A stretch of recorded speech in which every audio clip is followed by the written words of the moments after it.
Hi, I'm Mei Ling, and I'm 29 years old. Growing up Asian American has its challenges, especially being Chinese American like me. I've faced some unfair treatment because of my background. I've learned to stand up for myself and not let discrimination bring me down. Life has taught me to be tough, so I can handle whatever comes my way. But sometimes people can still surprise me with their ignorance. Take my father-in-law, for example. He doesn't seem to understand how tough it can be to be different in America. Let me tell you about my family. My husband, Mateo, is from the Dominican Republic, and I'm Chinese American. We love exploring each other's cultures and traditions. Recently, Mateo's stepdad, Hiroshi, joined our family. He's also from East Asia like me, which I thought was cool. I was excited to have someone who understood my background. But things changed when Hiroshi came into our lives. Mateo and his mom, Sofia, started speaking more Spanish, especially when Hiroshi was around. At first, I didn't think much of it since Spanish is their first language. Plus, they weren't saying anything bad. I know because I speak Spanish too. You know, I want to surprise my husband by learning Spanish. He really appreciates it when people do things for him, so I thought learning his language would make us closer. I kept it a secret for longer than I planned because I was afraid to tell them I could understand what they were saying. Even though I was getting better at Spanish, I was still scared of making mistakes and embarrassing myself. Maybe my fear was a good thing because when Hiroshi came into the picture, Sofia and Mateo started speaking Spanish more often. I thought it was best not to speak Spanish during those times. I mean, imagine joining a family with different cultures and feeling left out by everyone. Out of respect for Hiroshi and because we both shared East Asian backgrounds, I kept talking to him in English. I found it a bit strange that they were speaking Spanish more, but I didn't think much of it. That is, until I started hearing insults in Spanish that really surprised me. I remember that day vividly, like it just happened. We were all gathered around the table, ready to enjoy a meal together. The food smelled amazing, and we were chatting happily. But then disaster struck. I accidentally spilled gravy everywhere when I reached for the gravy boat. It was like a river of regret flowing across the table. You can imagine the chaos that followed. Sofia, my mother-in-law, started swearing in Spanish. Even though I'm not fluent in Spanish, I could tell she was saying mean things about me. It hurt, but Mateo, my husband, stood up for me. He told his mom that her insults weren't okay. Then Sofia said something that broke my heart. She asked Mateo why he was defending me when she thought I couldn't understand what she was saying anyway. Those words hit me hard. It hurt even more than her insults earlier. I felt so embarrassed and shocked that she would say something like that. It felt like she was used to talking about me behind my back in her language. I choked on my water, feeling overwhelmed. But Hiroshi, my father-in-law, comforted me. He reminded me that everyone makes mistakes and accidents happen. He even said there was more gravy in the pot, trying to lighten the mood. Hiroshi didn't know that it wasn't the spilled gravy that left me breathless. It was Sophia's hurtful words questioning my worth. I couldn't shake off the doubt that crept into my mind. Did I hear her correctly? Was I losing touch with reality? I couldn't believe that my own mother-in-law, who should have been supportive, would speak about me like that. After dinner, haunted by Sophia's words, I needed confirmation. I asked a Spanish-speaking friend and even used Google Translate. Unfortunately, my fears were true. Sophia had intentionally been rude and disrespectful. I couldn't understand why she felt that way about me. I kept my discoveries to myself for now, deciding to watch our family dynamics and wait for the right time to address this. The next morning, as we sat at the breakfast table, there was an awkward silence. I sat quietly, thinking hard, while the others chatted as usual. Sofia and Mateo started speaking in Spanish, unaware of the impact their words had. Suddenly, Sofia said something shocking. "I regret marrying this old, stupid man," Sofia said, unaware that I understood her words. My heart sank as I heard her. Once again, Sofia had revealed her true feelings, ruining our mealtime harmony. Meanwhile, Hiroshi chuckled and said, "I should learn Spanish so I can understand what you two are always talking about." If only he knew the painful truth behind their laughter. Sofia and Mateo pretended it was all harmless teasing, hiding the hurtful gossip they were sharing right in front of him. But the gossip didn't stop there. Mateo and Sofia continued, each comment more hurtful than the last. Let me give you some examples. They mocked Hiroshi's accent, mimicking his attempts to pronounce certain words. They laughed at his cultural traditions, saying they were strange or unnecessary. And they made jokes about his age, saying he was past his prime. As I sat there, I felt more and more uncomfortable. It was like watching a cruel game where Hiroshi was the target of their teasing without even knowing it. My heart hurt for him, knowing he was being hurt by his own family. This wasn't the love and acceptance I hoped for when our cultures came together.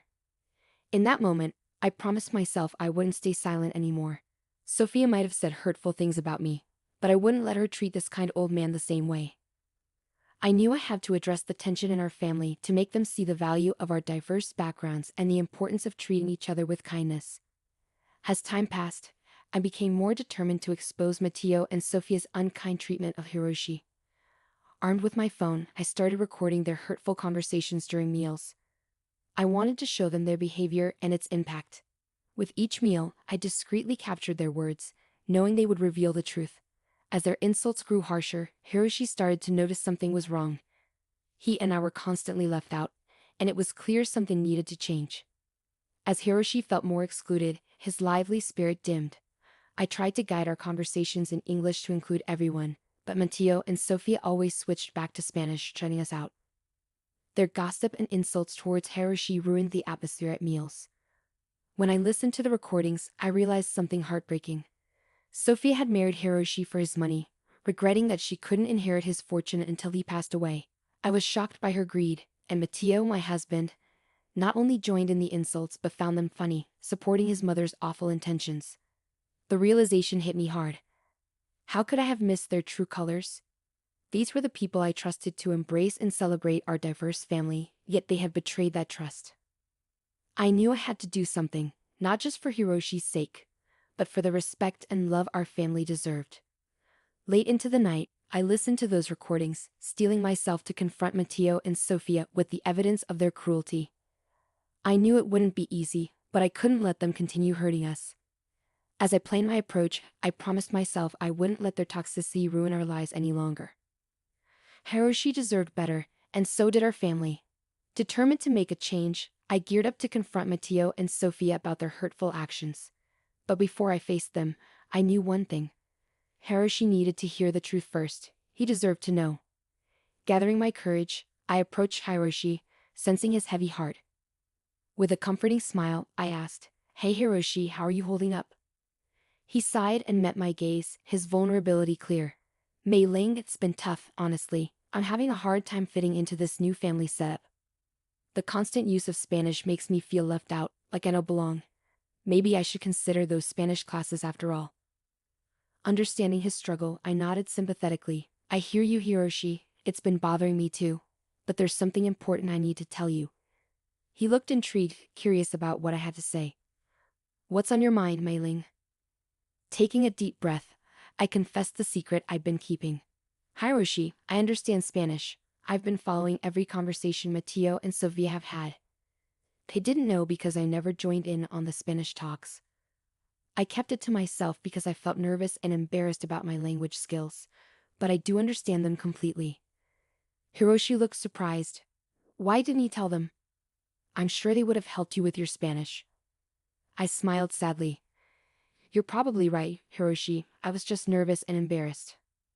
I wanted to surprise Matteo once I learned enough Spanish to have a real conversation, but I kept delaying it, worried he wouldn't be impressed. Still, maybe it's a good thing I didn't tell them." "Why do you say that?" "By keeping this secret, I was able to hear their conversations, and what I heard wasn't good. They'd been talking about you behind your back, saying hurtful things. The language barrier protected them, but now they'll have to face the consequences." Hiroshi looked confused and concerned. "What do you mean? What have they been saying about me?" I took his hands in mine, speaking firmly. "Hiroshi, they've been making fun of you, mocking you, and saying mean things about you. It's been happening for weeks, and it's terrible that they can talk about you like that." His eyes showed a mix of surprise, hurt, and gratitude. I don't know what to say. "Thank you for telling me the truth. I never thought they would do something like this." "What exactly have they been saying?" he asked, bracing himself for the harsh reality. "Hiroshi, I know this is hard to hear, but I have to be honest with you. Sophia married you for your money, and both she and Matteo are waiting for you to pass away so they can inherit your fortune." As my words sank in, Hiroshi's disbelief turned into shock and confusion. "No, Mei Ling, that can't be true. Sophia loves me, and Mateo loves me too. They wouldn't do that. Are you sure you're being honest with me? Maybe it's you who's trying to deceive me. With determination, I assured him, Hiroshi, I wouldn't bring this up without evidence. I recorded their conversations, and you can hear it for yourself. Ask any Spanish-speaking person you know to confirm what they're saying. I then airdropped the recordings to Hiroshi's phone, letting him uncover the truth for himself. Days passed, and the tension between Hiroshi, Sophia, and Mateo grew thicker. I gave Hiroshi space to process everything. Then, one day, he pulled me aside, his face showing a mix of acceptance and gratitude. I owe you an apology. I doubted you, blinded by my love for Sophia. But after talking to my Spanish-speaking friends and listening to those recordings, I believe you. I can't believe they said such awful things about me. What did I do to deserve this? I know, Hiroshi, it's a lot to take in, and I'm sorry, but I felt you needed to know the truth. I've decided to get an annulment. I'm old, May. I can't waste time with people who don't care about me. It's just hard to believe you'll be leaving so soon. Leaving sounds like the right move. I think you should do it. This will be my last night here. Tomorrow, I'll go and won't contact Sophia and Mateo until I'm ready to start the annulment process. But for now, I think I need a break. You deserve real love and peace, Hiroshi, and so do I. With that, Hiroshi and I hugged. And then we both went our separate ways. The next day, just as he said, Hiroshi was gone. He packed his things and left, leaving Sophia and Mateo confused and free to keep talking badly about him. As I put away the dishes, I could hear Sophia and Mateo in the nearby living room. Their insults towards Hiroshi made me furious. Why were they being so cruel? Finally, I couldn't take it anymore. With a surge of confidence, I decided to confront them about their hurtful behavior. Enough was enough. I know exactly what you've been saying about Hiroshi in your secret Spanish conversations, I said firmly. Sophia's face went pale, and she looked shocked. Mateo tried to act innocent. You don't know what you're talking about, he insisted. At that moment, I unleashed a side of me they had never seen before. Speaking fluent Spanish, I confronted them directly. Don't underestimate me. I've understood everything you two have been saying for the past 3 weeks. You've been insulting and disrespecting Hiroshi since he entered our lives. Mateo looked embarrassed, avoiding eye contact. They were caught in their lies. Finally, Mateo spoke up, his voice filled with curiosity, regret, and perhaps even hurt. Why didn't you tell me you could speak Spanish? You're really good. I gave a bitter smile. I was embarrassed by my imperfect Spanish, but now I see that it helped me uncover the truth about your true intentions towards Hiroshi. Their eyes widened in shock, struggling to comprehend the gravity of the situation. Sophia's voice shook as she asked, What do you mean, Mei-ling? I took a deep breath, revealing the truth bit by bit. I've told Hiroshi everything. He's on vacation now, away from this toxic environment. And because of what he's learned, he's going to pursue an annulment. So you won't get the money. Confusion and panic filled the room as Sophia and Mateo realized the consequences of their actions. The realization that their pursuit of Hiroshi's wealth had been fruitless left them stunned. You see, Sophia and Mateo, greed and manipulation may have clouded your judgment temporarily. But in the end, the truth won out. Hiroshi's fortune will never be yours. Your betrayal shattered his love and trust. As the reality of their actions sank in, Sophia and Mateo faced the consequences of their greed and deceit. The facade they had built around Hiroshi crumbled, and their dreams of an easy fortune vanished. In that moment, I stood firm, knowing I had spoken up for what was right, even if it strained our family's fragile harmony. Unfortunately, the damage had been done, and tension lingered between Mateo, Sophia, and me. Realizing the toxicity of the situation, I knew I couldn't stay any longer. If they could treat Hiroshi like that, who knows what they said about me? Their true colors had been exposed, and I couldn't ignore the toxicity in our relationship. Quietly, I started planning my exit. I reached out to Hiroshi for guidance and support. He, being the kind soul he was, encouraged me and even offered financial help to start anew. He knew I deserved better than the toxic environment we were in. I waited for the right moment to tell them I was leaving. The tension in the house was thick, with Mateo and Sophia carrying the weight of their failed scheme. They were angry and resentful, hiding any remorse they might have felt. With my preparations complete, I gathered the courage to make a clean break. The perfect moment came, and with my bags packed and determination in my heart, I faced Mateo and Sophia. I calmly told them that their actions had destroyed the trust and love between us. Staying in such a toxic environment would only hurt us more. Their faces twisted with anger and regret as they realized the consequences of their behavior. In that moment, I made my decision to leave. Standing tall, I asserted my worth and declared my independence. Their attempts to persuade me otherwise were futile. I had made up my mind, and nothing could change it.